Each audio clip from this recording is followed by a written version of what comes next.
नवरात्रि के 9वें दिन माँ दुर्गा के सिद्धिदात्री स्वरूप की पूजा की जाती है। सिद्धिदात्री का अर्थ है सिद्धियों की दात्री, अर्थात सभी प्रकार की सिद्धियाँ प्रदान करने वाली माँ। भक्तजन मानते हैं कि इनके कृपा से असंभव कार्य भी संभव हो जाता है। अब आइए जानते हैं माँ सिद्धिदात्री का स्वरूप, महत्व और उनकी व्रत कथा। माँ सिद्धिदात्री 4 भुजाओं वाली हैं। वे कमल के आसन पर विराजमान रहती हैं और उनके हाथों में शंख, चक्र, गदा और कमल सुशोभित है। सिंह उनकी सवारी है।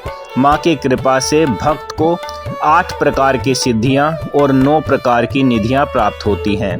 यही कारण है कि उन्हें सर्व सिद्धिदात्री कहा जाता है। पुराणों में वर्णन आता है कि जब भगवान शिव ने देवी शक्ति की आराधना की तो माँ सिद्धिदात्री प्रकट हुई। माँ ने शिवजी को सभी अष्ट सिद्धियाँ और नवनिधियाँ प्रदान की। माँ की कृपा से ही भगवान शिव अर्धनारीश्वर स्वरूप में प्रकट हुए।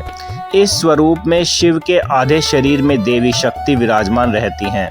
कथा के अनुसार माँ सिद्धिदात्री अपने भक्तों को धर्म, अर्थ, काम और मोक्ष चारों पुरुषार्थ प्रदान करती हैं। जो भी भक्त सच्चे मन से माँ की पूजा करता है उसके जीवन से सभी विघ्न और दुख दूर हो जाते हैं। माँ की आराधना से केवल सांसारिक सुख ही नहीं बल्कि आध्यात्मिक सिद्धियाँ भी प्राप्त होती हैं। साधक कहते हैं कि माँ की कृपा से साधना के मार्ग की सभी कठिनाइयाँ दूर हो जाती हैं।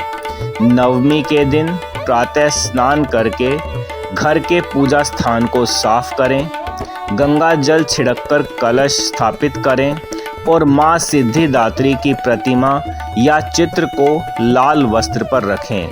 माँ को लाल फूल, चंदन, धूप, दीप और नैवेद्य अर्पित करें। इस दिन कन्या पूजन का भी विशेष महत्व है।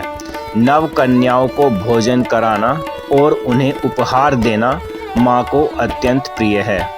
इस प्रकार माँ सिद्धिदात्री की पूजा से भक्त को जीवन में सिद्धियाँ, सुख और शांति प्राप्त होती है। नवरात्रि के इन 9 दिनों में माँ दुर्गा के सभी 9 स्वरूपों की आराधना करने से साधक को हर प्रकार की सफलता मिलती है। माँ सिद्धिदात्री से हम यही प्रार्थना करते हैं कि वे सबको बुद्धि, विवेक, स्वास्थ्य और समृद्धि प्रदान करें।